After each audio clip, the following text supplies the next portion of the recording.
বিখ্যাত এই বৃন্দাবনে কৃষ্ণ লীলা বস্ত্ৰ আকায়িত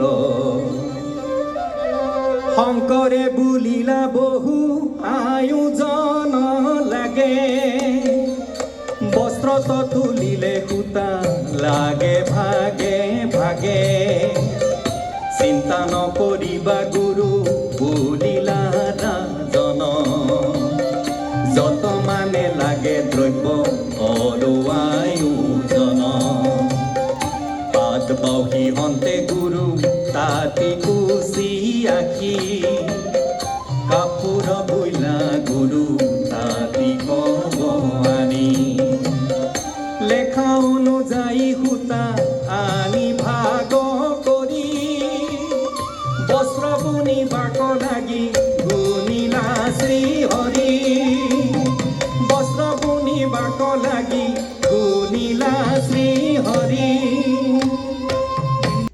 নমস্কাৰ, চেনেল ধৰ্মমালিকা অসমৰ পৰা মই শ্ৰী ধীৰেন শৰ্মা।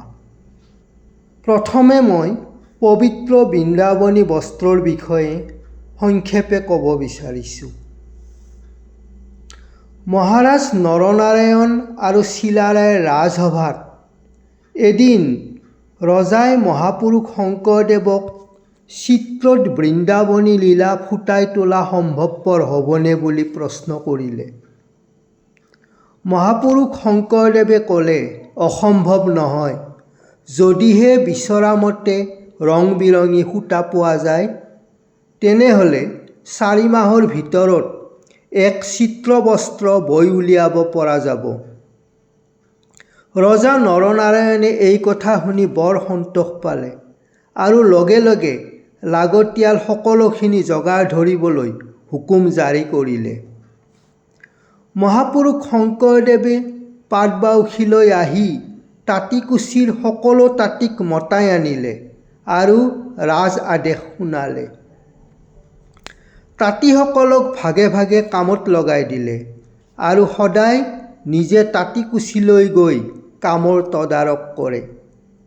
দিনে এবেগেতকৈ কাম আগবাঢ়ে। লাহে লাহে শ্ৰীকৃষ্ণৰ জন্মৰ পৰা কংসবধলৈকে কৃষ্ণলীলাৰ সকলোবোৰ ঘটনা ফুটি উঠিবলৈ ধৰিলে। এদিন প্ৰিয় শিষ্য মাধৱদেৱক কামলৈ পঠালে। সিদিনা 8 আঙুলমান বেছিকৈ আগবাঢ়িল। মহাপুৰুষ শংকৰদেৱে প্ৰিয় শিষ্য মাধৱদেৱক প্ৰশংসা কৰিলে।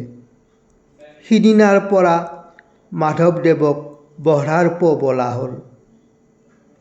মহাপুৰুষ শংকৰদেৱ প্ৰিয় শিষ্য মাধৱদেৱৰ মাৰ্গদৰ্শন তথা মথুৰাদাস বুঢ়া এটাৰ তত্বাৱধানত পাটবাউসীৰ তাঁতীকুছিৰ শিল্পীসকলৰ দ্বাৰা অৱশেষত অমূল্য বস্ত্ৰখন হৈ উঠিল।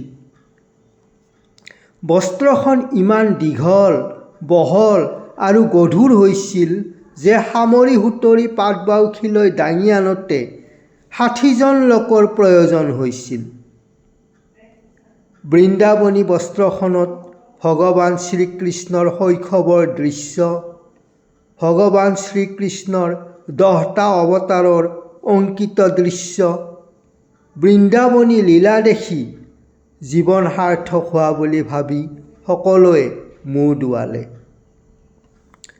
বৃন্দাবনী বস্ত্ৰখন কোচবেহাৰলৈ নি মহাৰাজ নৰনাৰায়ণ চিলাৰায়ৰ ৰাজসভাত প্ৰদৰ্শন কৰা হ'ল। ৰজাই মহাপুৰুষ শংকৰদেৱক পৰম শ্ৰদ্ধা নিবেদিলে। অসম গৌৰৱ অসমীয়া সভ্যতা সংস্কৃতিৰ প্ৰতীকস্বৰূপ পবিত্ৰ বৃন্দাবনী বস্ত্ৰখণ্ড বিভিন্ন ঘটনাৰ পাকচক্ৰেৰে প্ৰথমে ভূটান, তাৰপিছত তিব্বতৰ গপচি মঠলৈ নিয়া হৈছিল আৰু তাৰ পৰাই ব্ৰিটিছ মিউজিয়ামলৈ স্থানান্তৰিত হৈছিল। তিব্বতৰ মঠত ধূপ আৰু মাখনৰ চাকিৰ পৰা ওলোৱা ধোঁৱাই বস্ত্ৰখন শতিকাজুৰি সংৰক্ষিত কৰি ৰাখিছিল। প্ৰায় 500 বছৰ পুৰণি বৃন্দাবনী বস্ত্ৰত সূৰ্যৰ কিৰণৰ তাৰতম্য ঘটিলে বস্ত্ৰভাগৰ ক্ষতি হয়। ব্ৰিটিছ সংগ্ৰহালয়ত সেয়েহে শীত তাপ পোহৰ নিয়ন্ত্ৰণৰ ব্যৱস্থাত সংৰক্ষিত হৈ আহিছে। অসমীয়া ঐতিহ্য আৰু ভক্তিৰ প্ৰতীক আপুৰুগীয়া সম্পদ বৃন্দাবনী বস্ত্ৰখন অসম ভূমিলৈ অনাৰ বাবে মাননীয় মুখ্যমন্ত্ৰী ডক্টৰ হিমন্ত বিশ্ব শৰ্মা মহোদয়ে ঐতিহাসিক পদক্ষেপ গ্ৰহণ কৰে। ইংৰাজী 2025 চনৰ 17 নৱেম্বৰ তাৰিখে লণ্ডনত ব্ৰিটিছ মিউজিয়াম কৰ্তৃপক্ষৰ সৈতে ডক্টৰ হিমন্ত শৰ্মাৰ উপস্থিতিত অসম চৰকাৰে বৃন্দাবনী বস্ত্ৰ অনাৰ বাবে এখন ঐতিহাসিক চুক্তিত স্বাক্ষৰ কৰে।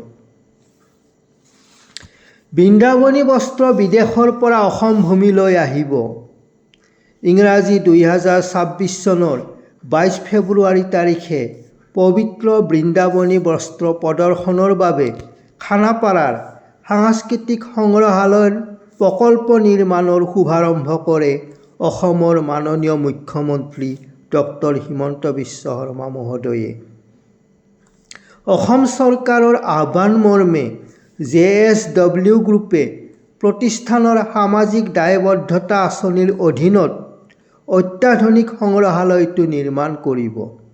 অসম চৰকাৰে ভূমি প্ৰদান কৰাৰ বাহিৰে কোনো ব্যয় বহন কৰিব নালাগে।